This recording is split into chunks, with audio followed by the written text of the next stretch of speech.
नाम भक्ति गोरे है और मेरा नाम श्रुति जाधव है। भारतीय भाषाओं में केवल हिंदी ऐसी भाषा है जिसे राष्ट्रभाषा के रूप में अपनाया जा सकता है, क्योंकि यह अधिकांश भारतीयों द्वारा बोली जाती है। यह समस्त भारत में आर्थिक, धार्मिक और राजनीतिक संपर्क माध्यम के रूप में प्रयोग के लिए सक्षम है तथा इसे सारे देश के लिए सीखना आवश्यक है। जन जन की भाषा है हिंदी, भारत की आशा है हिंदी, जिसने पूरे देश को जोड़ रखा है वो मजबूत धागा है हिंदी। आज आपके सामने हिंदी राष्ट्रभाषा का महत्व पेश करने आ रहा है 7वीं कक्षा से धनराज पवार। सुप्रभात आदरणीय प्रधानाचार्य जी, शिक्षक वर्ग और मेरे प्यारे दोस्तों, मेरा नाम धनराज पवार, कक्षा 7वीं साराबाई से। मैं आज आपको हिंदी दिवस के बारे में कुछ जानकारी देने वाला हूँ, जिसने सबके मन को जीत लिया। ऐसी मनमोहन भाषा है हिंदी। सरल शब्दों में कहा जाए तो जीवन की परिभाषा है हिंदी। भारत में प्रतिवर्ष 14 सितंबर को हिंदी दिवस मनाया जाता है। 14 सितंबर 1949 को हिंदी भाषा को राजभाषा का दर्जा दिया गया। भारत में सबसे अधिक बोले जाने वाली भाषा हिंदी है। यह भाषा हमारे देश की एकता और अखंडता का प्रतीक है। हिंदी भाषा हमारे देश की पहचान है।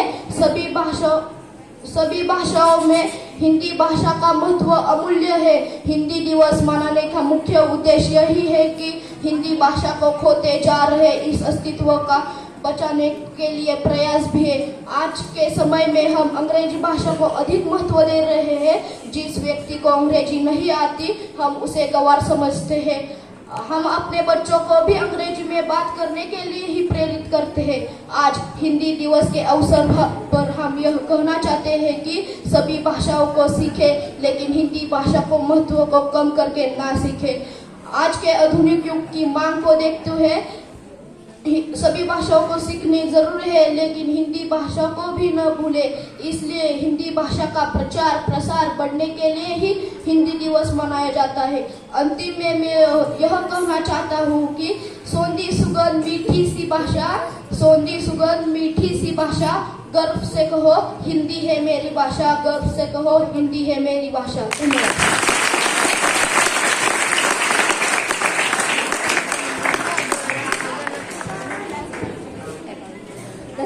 धनराज, हिंदी धर्म में, भारतीय धर्म में संत उसे कहते हैं जो सत्य का आचरण करता है, नया आत्मज्ञानी होता है।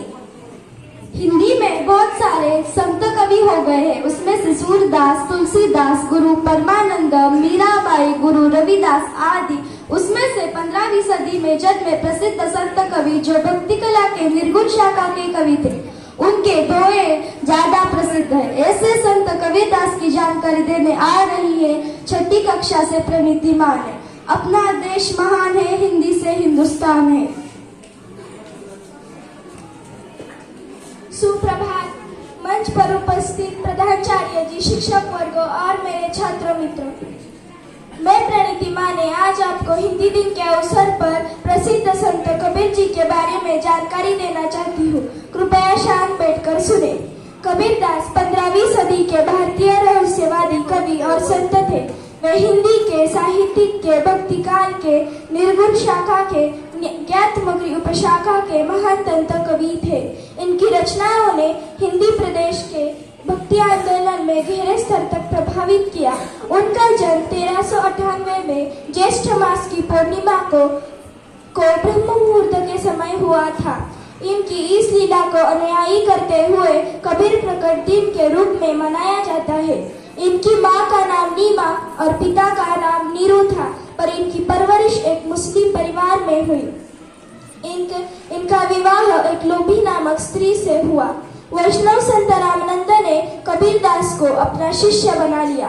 कबीरदास निरक्षर थे, अर्थात पढ़े लिखे नहीं थे, पर गरीबी की वजह से उनके माता पिता उन्हें मदरसे नहीं भेज सके। उन्होंने 57 कविता लिखी है। उनकी कुछ प्रसिद्ध कविता बीजक, वसंत, शब्द, रक्त ये सारी है। उन्होंने अपना सारा जीवन मानव मूल्य की रक्षा करने में और मानव की सेवा करने में व्यतीत कर दी।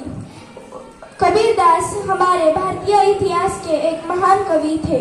उनकी ये बात उन्होंने जन्म लिया और ऐसी अद्भुत रचनाएं की कि वे अमर हो गए। उनकी ये बात हमें हमेशा ध्यान में रखनी चाहिए कि जाति न पूछो साधु की, जाति न पूछो साधु की, पूछ लीजिए ज्ञान, मोल करो तलवार का पड़ा रहे ठोक्यार, मोल करो तलवार का पड़ा रहे ठोक्यार। आप सबको हिंदी राष्ट्रभाषा दिवस के बहुत बहुत शुभकामनाएं। धन्यवाद।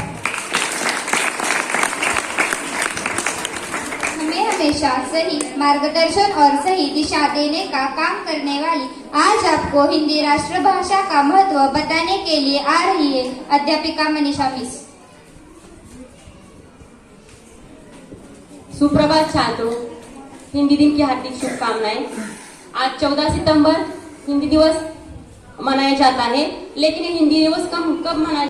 जैसे देखो, जब हमारा देश अंग्रेजों का गुलाम था उस वक्त अंग्रेजी भाषा ज्यादातर यूज की जाती थी। लेकिन जब हमारे देश को आजादी मिली तब उसके बाद महात्मा गांधी ने तय किया कि सभी कामकाज जो है वो अंग्रेजी भाषा में चल नहीं सकते, क्योंकि भारत के बहुत सारे लोग हिंदी भाषा ज्यादा जानते, ज्यादा बोलते, ज्यादा समझते। इसलिए उन्होंने 14 सितंबर 1949 को संविधान में एक ठराव पास किया कि उसमें हिंदी भाषा को राजभाषा का दर्जा दिलाने के लिए उन्होंने बातचीत की। तब उस वक्त से हमारे भारत में हिंदी को राजभाषा देने का दर्जा मिला और वास्तव में 1953 से लेकर हम भारत में यह हिंदी राजभाषा के रूप में मनाते हैं। हिंदी मनाने का एक ही उद्देश्य है कि हिंदी की भाषा का बढ़ावा करना, हिंदी को प्रसार देना, हिंदी का महत्व समझाना। सबसे पहले हिंदी यह शब्द उत्पन्न कैसे हुआ? तो हिंदी यह शब्द उत्पन्न होने के लिए सिंधु शब्द से इसकी उत्पत्ति हुई है। सिंधु नदी के क्षेत्र में ईरानी लोग जो रहते थे वो सिंधु नाम से जानते थे, लेकिन बाद में सिंधु को हिंदू और हिंदुस्तान कहने लगे और तब से सभी लोग हिंदुस्तानी कहने लगे। और हिंदी भाषा का प्रसार बढ़ाने के लिए हर जगह इसका कार्यक्रम किया जाता है। पाठशाला हो, स्कूल हो, सभी यहाँ उसका बढ़ावा लाने के लिए प्रयास किया जाता है। भारत में यह विश्व में यह तीसरे नंबर पर बोली जाने वाली सबसे महत्वपूर्ण भाषा है और सभी लोग इसे जान पहचानते। हिंदी में बहुत सारे संत, लेखक, कवि, उपन्यासकार, कहानीकार बहुत सारे लोग हो गए हैं जिन्होंने अपने माध्यम से, अपनी कहानियों के माध्यम से, साहित्य के माध्यम से लोगों तक हिंदी पहुंचाने का काम किया है। और उन्हीं की सहायता से आज हम बहुत सारे लोग हिंदी ज्यादा बोलते। अंग्रेजी ज्यादा महत्वपूर्ण है क्योंकि जब हम भारत के बाहर जाते तो हमारे अंतरराष्ट्रीय लेवल की भाषा होती है अंग्रेजी। और भारत में जब हम कामकाज करते, भारत में जो भी हम काम करते तो उसके लिए हमें अलग अलग राज्यों की अलग अलग भाषा होने के साथ एक राजभाषा रखी गई और हिंदी में सभी कामकाज होने लगे। तो मैं आखिर में इतना कहना चाहती हूँ कि हिंदी हमारी आन है, हिंदी हमारी शान है, हिंदी हमारी आन है, हिंदी हमारी शान है। तभी तो हमारा देश महान है, तभी तो हमारा देश महान है। धन्यवाद।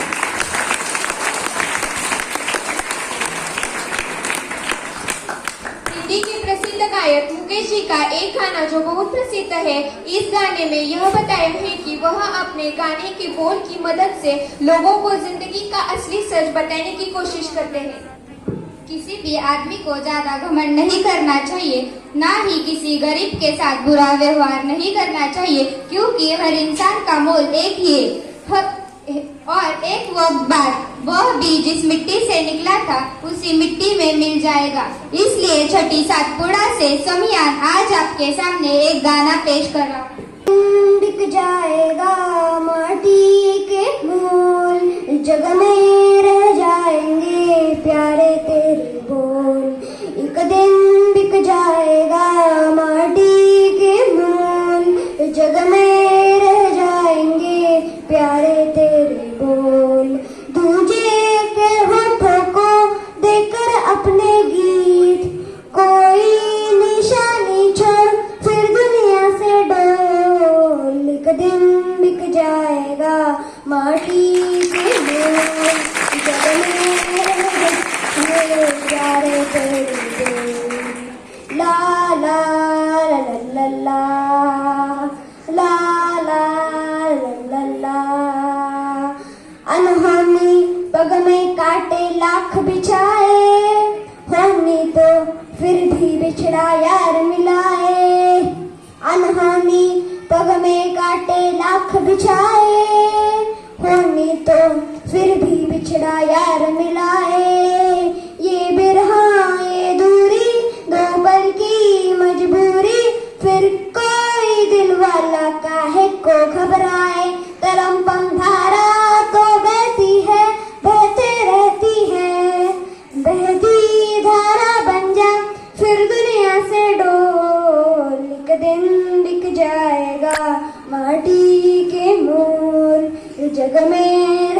रह जाएंगे प्यारे तेरे बोल। ला ला ला ला ला ला ला ला ला ला ला। पर्दे के पीछे बैठी सावली गोरी, थाम के तेरे मेरे मन की डोरी। पर्दे के पीछे बैठी सावली गोरी, थाम के तेरे मेरे मन की डोरी। ये डोरी ना छूटे, ये बंधन ना टूटे, भोर होने वाली है अब रहना है थोड़ी। तरम्बम सर को झुकाए तू बैठा क्या है यार, गोरी से नैना जोड़ फिर दुनिया से डोल। एक दिन बिक जाएगा माटी के मोल, जग में रह जाएंगे प्यारे तेरे बोल। एक दिन बिक जाएगा माटी के मोल, जग में रह जाएंगे प्यारे तेरे बोल। भीगे के होठों को देकर अपने गीत, कोई निशानी छोड़ फिर दुनिया से डोल। एक दिन बिक जाएगा माटी के मोल, जग में रह जाएंगे प्यारे तेरे बोल। ला ला ला ला ला ला ला ला ला ला ला ला। अभियान इसके बाद आ रही है फुलवार सालगुड़े हिंदी राष्ट्रभाषा का कुछ महत्व बताने। भारत की बेटी अपनी आपके अपनी हिंदी हूँ, जिसमें है मैंने ख्वाब बुने, जिससे जुड़ी मेरी हर आशा, जिसमें मुझे पहचान मिली वो है मेरी हिंदी भाषा। हिंदी ही तो भारत की एकता और अखंडता की पहचान है। हिंदी भाषा तो मेरी देश की शान और जान है। हिंदी की ताकत को पहचानो, हिंदी ही भविष्य की पहचान है, जिससे मुझे बेहद मोहब्बत है वो मेरी हिंदी भाषा है। आदरणीय प्राधान्याचार्य, अध्यापकगण व मेरे प्यारे साथियों, आप सभी को हिंदी दिवस की हार्दिक शुभकामनाएं। मेरा नाम पूर्वानी सरगुड़े पाटिल है। आज हम सभी हिंदी दिवस के अवसर पर सभागार में उपस्थित हुए हैं। प्रत्येक भारतीय के लिए आज बड़े गर्व का दिन है। हिंदी न केवल हमारी राजभाषा है, बल्कि यह देश की एकता व अखंडता की पहचान है। यह हम 140 करोड़ से अधिक भारतीयों को एकता के सूत्र में पिरोती है। हिंदी ही एकमात्र ऐसी भाषा है जिसे आप जैसे बोलते हैं ठीक वैसे ही लिखते हैं। हिंदी को राष्ट्र की अस्मिता व गौरव का प्रतीक माना जाता है। हिंदी हमारे दिल की भाषा है, जो कश्मीर से लेकर कन्याकुमारी तक, संसद से लेकर सड़कों और साहित्य से लेकर सिनेमा तक हर जगह संवाद का सबसे बड़ा पुल बनाकर हमारे सामने आए हैं। सोशल मीडिया या तकनीकी के इस युग में भी हिंदी की नींव नहीं हिली, बल्कि और ज्यादा प्रखर होकर निखर कर हिंदी हमारे सामने आई है। दरअसल हिंदी अपने आप में संपूर्ण है, अपने आप में गौरवमय भाषा है। साल 1899 लॉस एंजेलिस अमेरिकन हमारे ज्ञान परंपरा के शिखर पुरुष स्वामी विवेकानंद जी ने जिसे एक अमेरिकन ने पूछा, how are you Swami ji? Swami ji ने उत्तर दिया, मैं अच्छा हूँ। अमेरिकन को लगा स्वामी जी को अंग्रेजी नहीं आती, इसलिए हिंदी में जवाब दे रहे हैं, पर उस अमेरिकन को टूटी फूटी हिंदी आती थी। तो अगला सवाल उसने हिंदी में पूछ लिया, भारत से यहाँ आकर कैसा लग रहा है? इस बार स्वामी जी ने उसे अंग्रेजी में उत्तर दिया, I am feeling good, your country is so beautiful.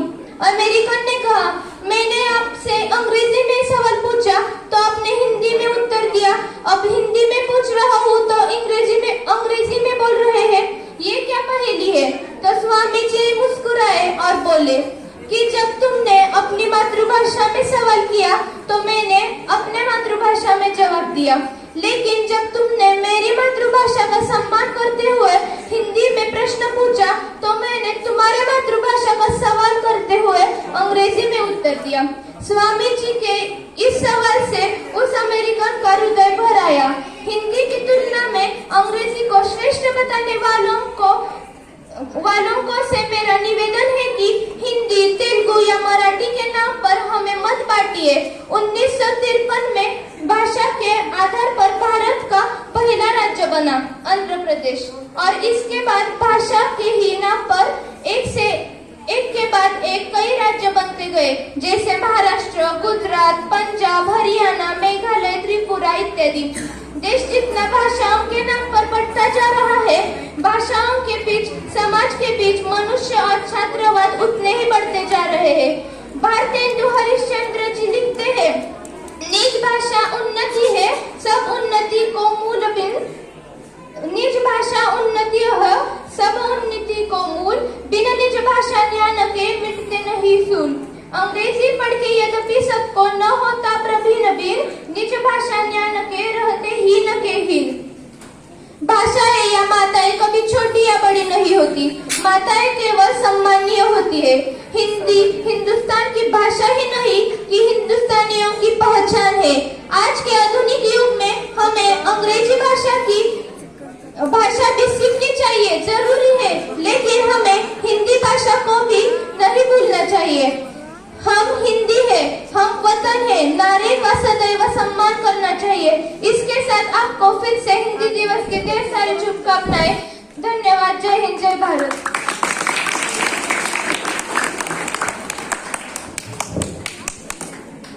धन्यवाद।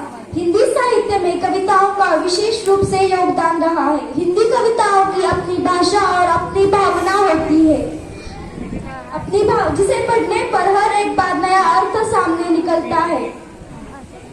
एक ऐसी ही हिंदी की कविता का महत्व बताने के लिए आ रही है कक्षा 6 और कक्षा 7 के कुछ छात्राएं। सबसे प्यारी सबसे न्यारी हिंदी से है हम, हिंदी है हमारी। सबसे प्यारी सबसे न्यारी हिंदी से है हम, हिंदी है हमारी।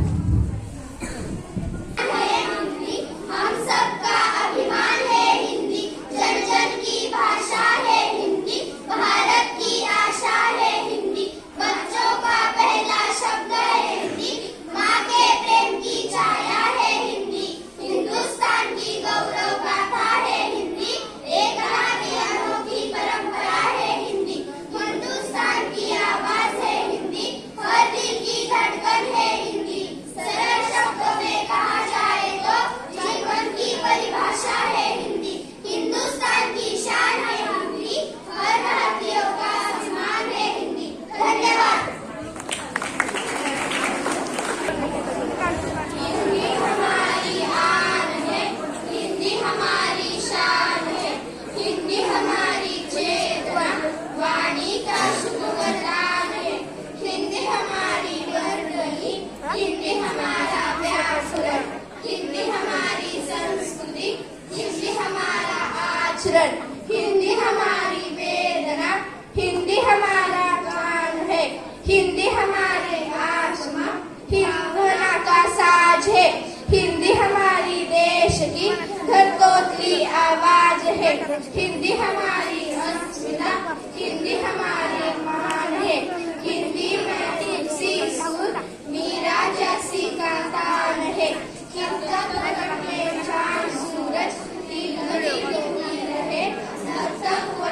अंग्रेजी में हम उसे जोक कहते हैं। आप सभी का मनोरंजन करने के लिए आज आपके सामने आ रही है कक्षा 6 सातपुड़ा से कुछ छात्राएं। सतीश जगताप। आज मैं आप सबको कुछ चुटकुले सुनाने जा रही हूँ। मेरा पहला चुटकुला है, अध्यापिका बोली जो बेवकूफ है वो खड़ा हो जाए।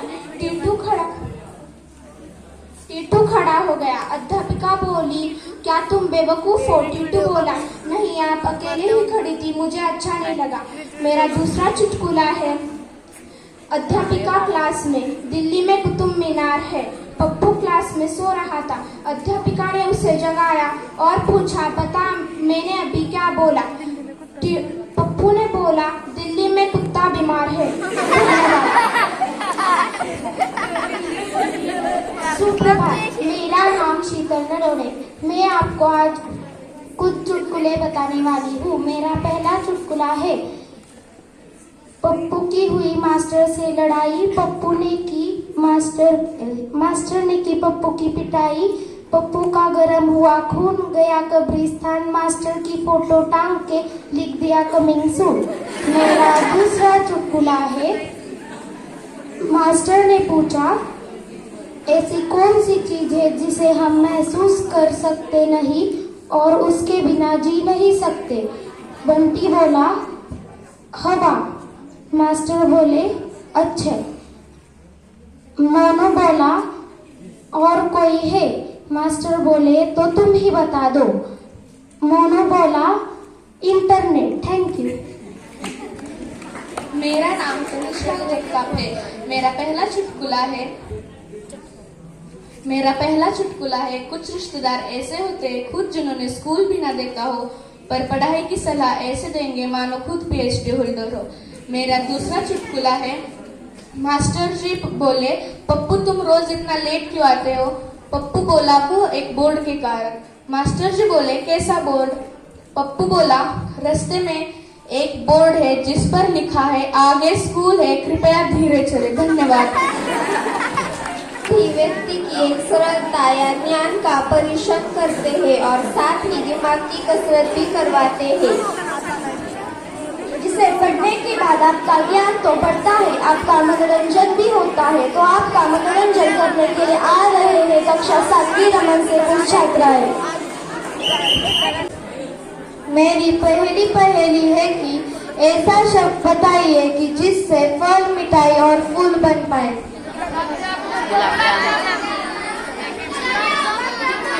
सही जवाब, गुलाब जामुन। हाथी फरवरी के बजाय जनवरी में ज्यादा पानी क्यों पीता है?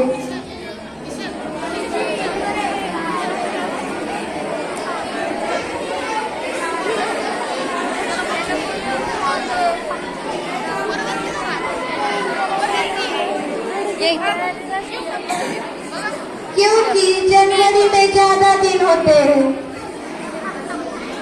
ऐसी कौन सी चीज है जिसे हम पानी के अंदर खाते हैं?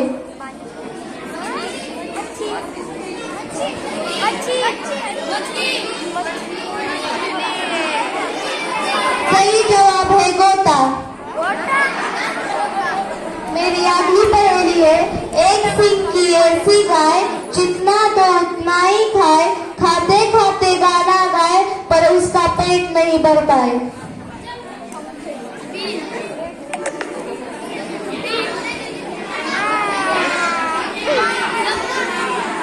सही जवाब है आटा की चक्की।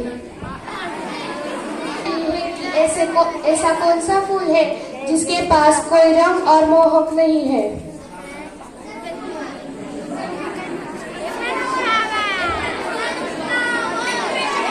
सही जवाब है अप्रैल फूल।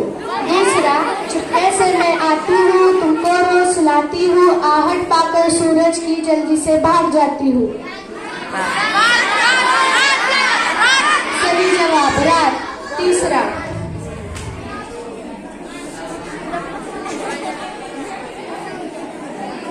आवाज है पर इंसान नहीं, जुबान है पर निशान नहीं।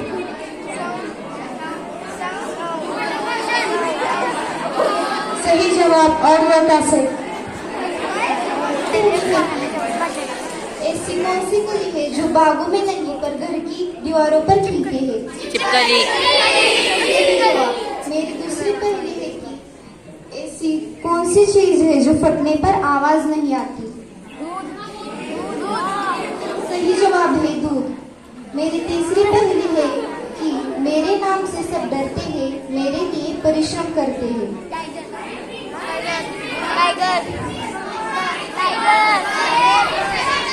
सही उत्तर है परीक्षा। प्रधानाचार्य जी और कार्यक्रम के मुख्य अतिथि के रूप में जो उपस्थित है और उनका सदा ही हमें मार्गदर्शन रहा है, उन्हें मैं विनती करती हूँ कि वो अपना मनोगत व्यक्त करें। मैं आपको हिंदी दिवस की शुभेच्छाएं देता हूँ, शुभकामनाएं देता हूँ। And I am going to tell one fairy tale in Hindi. story is very closely associated with our some classes in school. Very closely associated with some classes. Can anybody tell what are the names of standard first different divisions? Alice and Cinderella. So you know these names are there of some children. These are the names of some children like you. तो आज मैं आपको हंसल और ग्रेटेल की story बताने जा रहा हूँ. They are children, brother and sister. एक समय की बात है, घने और अंधेरे जंगल के एक छोर पर एक लकड़हारा रहता था. अपनी दूसरी पत्नी और पहली पत्नी से जन्मे 2 बच्चों के साथ. लकड़हारा, उसकी पत्नी और 2 बच्चे. बच्चे थे बेटा हंसल और बेटी ग्रेटेल.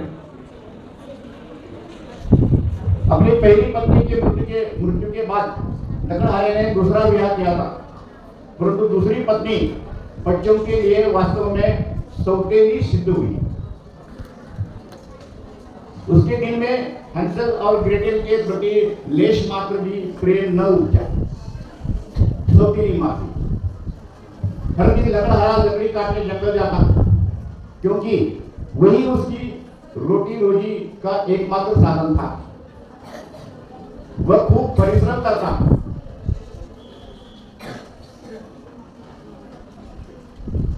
खूब पसीना बहाता, पर आय अधिक न हुई. परिवार को मुश्किल से ही दोनों समय भोजन नसीब होता. एक दिन रात के समय जब हंसल और ग्रेटेल ब्रदर सिस्टर सोने चले गए, तो लकड़हारे ने अपने पत्नी से कहा, कल बच्चों को क्या खिलाओगी? घर में तो कुछ बचा ही नहीं है. निष्ठुर पत्नी ने बुरा सा मुंह बनाया. कहां से लेकर खाना खिलाए उन्हें? फिर बोली, न पैसे है और न खाने का कोई सामान. दोनों पैसे हट्टे करते हैं, खुद कमा कर खा सकते हैं. फिर किसी बहाने हम उन्हें जंगल में ले जाएंगे और वही उनको छोड़ देंगे. उनकी अपनी किस्मत. बात खत्म. पत्नी ने बताया. पत्नी की बात सुनकर लकड़हारे का कलेजा मुंह को आ गया. उसने अपना माथा पीटा. मेरे बच्चे बियाह जंगल में अकेले छोड़ दिए जाएंगे. हे भगवान, जंगली जानवर खा जाएंगे. सौतीली माँ ने निर्णायक स्वर में कहा, देख लो, मेरे पास तो खाना नहीं है उनके लिए. उनको हर हाल में यहां से जाना ही होगा. लकड़हारा सिर उठा. उसने अपनी पत्नी से विनती की, पर वह ठहरी क्रूर, हट्टी और कर्कशा. अपना आपा खो बैठती तो आफत बच जाती. आखिर पति को उसकी बात माननी पड़ी. ठीक ऊपर के कमरे में सोते बच्चे नीचे होती बहस को सुन जा गए. फर्श से कान लगाकर उन्होंने सारी बातें सुनी. ग्रेटेल बेचारी रोने लगी. ग्रेटेल लड़की रोने लगी, पर हंसल ने उसे धीरज बनाया. मत रो बहना, मेरे पास एक उपाय है. कुछ समय बाद जब सब सो गए और सन्नाटा छा गया, तो हंसल उठा और दबे पांव बाहर आए.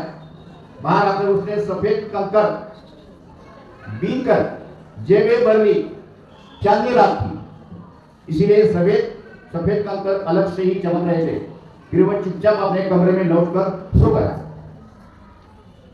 दूसरे दिन प्रातः सौतेली माँ ने बच्चों को बुलाकर नकली ममता दिखाते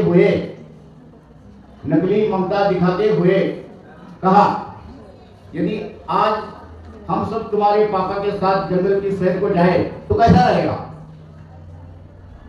और आगे बोली, तुम बच्चे खेलना, पिकनिक करना, मैं तुम्हारे पापा के हाथ बटाऊंगी, मजा आएगा।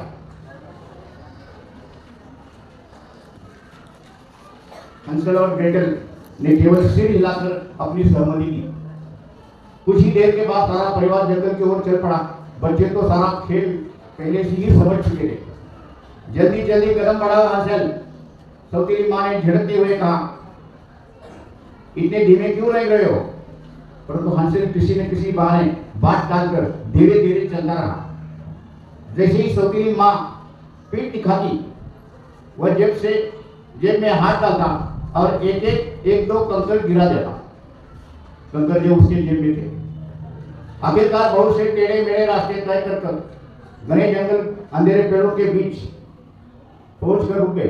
सौतेली माँ ने कुटिल मुस्कान के साथ कहा, बच्चों तुम बहुत थक गए होगे।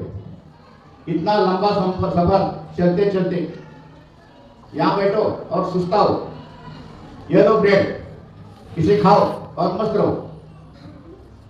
हम लकड़ियां काटकर कुछ ही देर में लौट जाएंगे। बच्चों ने ब्रेड खाई, कुछ देर खेले, फिर थक कर सो गए। उन्हें तो अंधेरा हो चुका था। माता पिता का कोई पता नहीं था। पापा हमें छोड़ गए। ग्रेटल सूखी, अब हम कभी घर का रास्ता नहीं पहुंच पाएंगे, जंगली जानवर खा जाएंगे। हंसल मुस्कुराया और सफेद कंकरों की ओर इशारा कर उसने उंगली उठाई। बीच बीच में छिटकती चांदनी में चमकते कंकर लाइन बनाकर घर का रास्ता बना रहे थे। हंसल ने ग्रेटल का हाथ पकड़ा और दोनों सफेद कंकरों के सहारे रास्ता तय करते हुए रात गए घर पहुंचे। हंसल ने दरवाजे पर दस्तक दी। पिता ने द्वार खोला। उसे आश्चर्य हुआ और राहत भी मिली। सौतेली माँ उन्हें कोसने लगी। बच्चों को उनके सोने के कमरे में ऊपर भेज दिया। दुष्टा भी सौतेली माँ। दुष्टा अपने पति पर फुफराई, तुम क्यों इतने प्रसन्न हो गए? कल उन्हें फिर जंगल में छोड़ आना है। कुछ इसी प्रकार के वे घर रास्ता न खोज पाए। लकड़हारे ने दुखी मन से सिर हिलाकर हामी भरी। ऊपर के कमरे में हंसल जा रहा था और उसके कान फर्श से सटे थे। उसे पता चल रहा है कि सौतेली माँ की योजना क्या है। अगली सुबह उनके पिता ने कहा, बच्चों चलो आज फिर जंगल की सैर पर चले। हंसल तुम यह ब्रेड अपने लंच के लिए ले लो। पिछले दिन की तरह ही हंसल पैरों को घसीटता और पैरों से पीछे चलता रहा। मौका पाते ही वह ब्रेड के टुकड़े रास्ते में गिराता गया। तेजी से चलो हंसल।